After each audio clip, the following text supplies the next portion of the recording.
Thomas Day was a master craftsman, businessman, and a free man of color living in Milton, North Carolina in the early to mid 1800s. He had the largest cabinet making shop in North Carolina by far, employing slaves, free men of color, and whites making fine furniture and architectural millwork. Little is recorded about Day, especially what he may have thought about his life, business, and the times. Fred Motley has researched and studied the period as well as Day.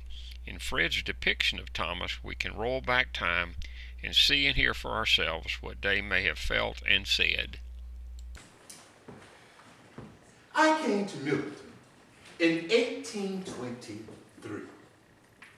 I had planned to stay 4 years, but I am here 7 times 4. And I know the place no better or worse than when I first came into it. And I am as busy as an old fella that you would ever see trying to work my way out of here. But I am enjoying doing that as I would any place else. When I first came to Milton, the town was alive with commerce and bustling with wealth. We had silversmiths, jewelry stores. We had a state bank. We had a millinery shop, dressmakings and sewing rooms. We had doctors with their private practice, lawyers, a newspaper, and we had a 2-story, 12-room hotel. People came from all around even from Danville, to do their shopping and their courting. We had lots of taverns and dance halls, always filled with elegant gentlemen and beautiful ladies. Why, I brought one of those beautiful ladies into Milton myself. I had the pleasure of keeping company with young ladies from Milton, Yanceyville, Danville, but my heart, in its flight for love, found to my beauty in Halifax, Virginia. Her name was Aquila Wilson. Like most men, I wanted a companion who shared my interests and my values. Aquila and I had many things in common. We both liked to read. She would read the North Star to me, and I would read the Scarlet Letter to her. We both loved music, and we both loved to dance. Well, even now, when I think back to the time when Aquila and I would be at the dance hall and we would hear the music and step out onto the dance floor. No matter what the rhythm of the music was, Aquila and I were able to capture it, make it our own, and we were magnificent on the floor. Now, when we decided that I was going to marry Aquila,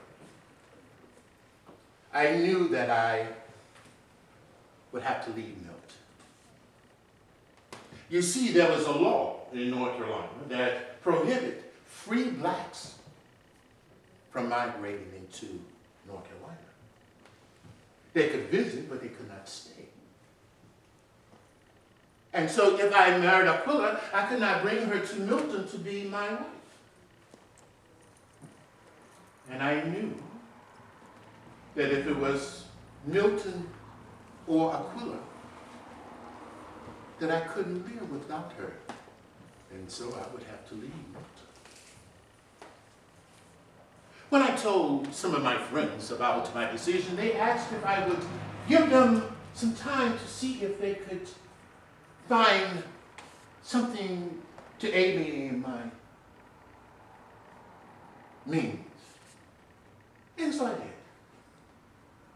Well, they started a petition and gathered the names of members of the county. Then they wrote a letter.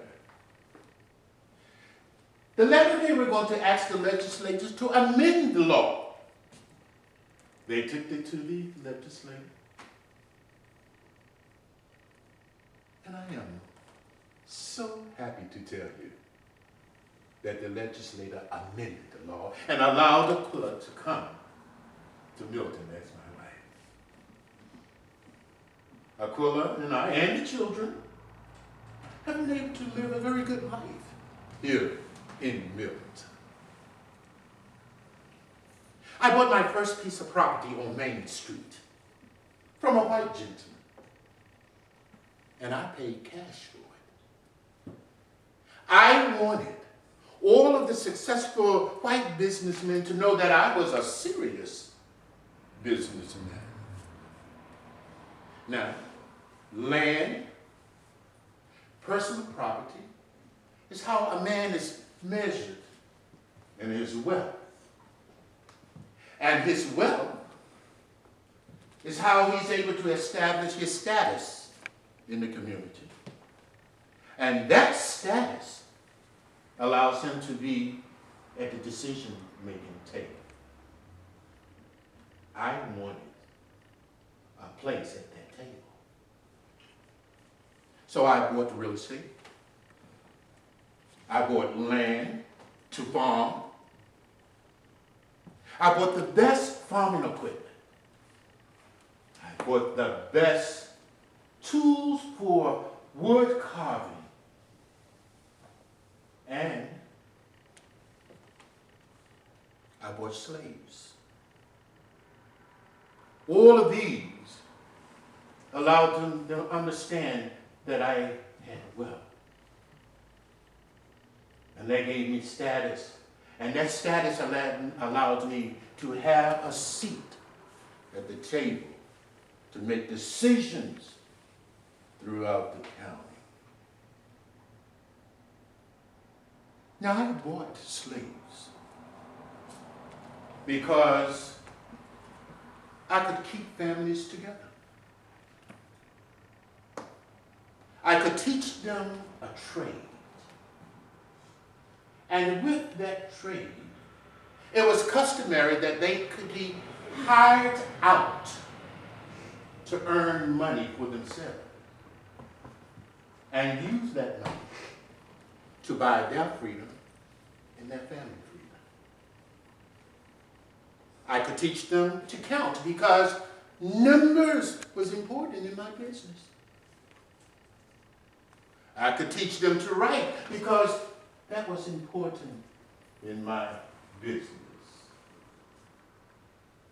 But what was important to me is that I could teach them to read.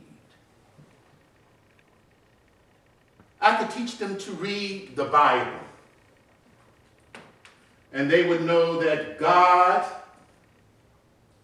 had his loving arms around them for protection and that they were precious in his sight. But on a personal note, I wanted to deny death as being the only escape for them out of their bondage. And here it is, in 1850, and I am one of the 10 richest men in Caswell County. The other 9 are white men. I have the largest furniture making company in North Carolina. And my reputation as a craftsman of exquisite furniture is throughout the state and in some cases beyond. I have white men, free blacks and slaves working in my shop, side by side.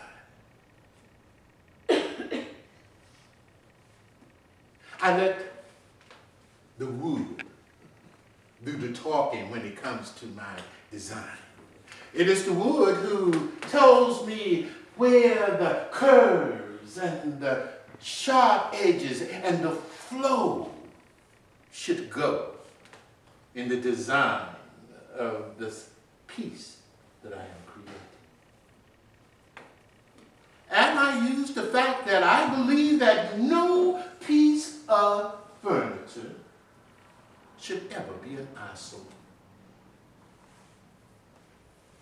I have learned that sometimes you have to step out on faith, especially when you feel that you are beaten before you even begin. But you must stay the course, no matter what. Now, you won't always win,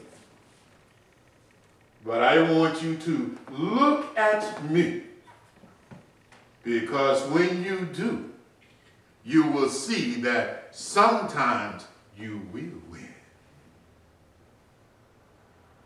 Now, I love music to guide me through life and my work.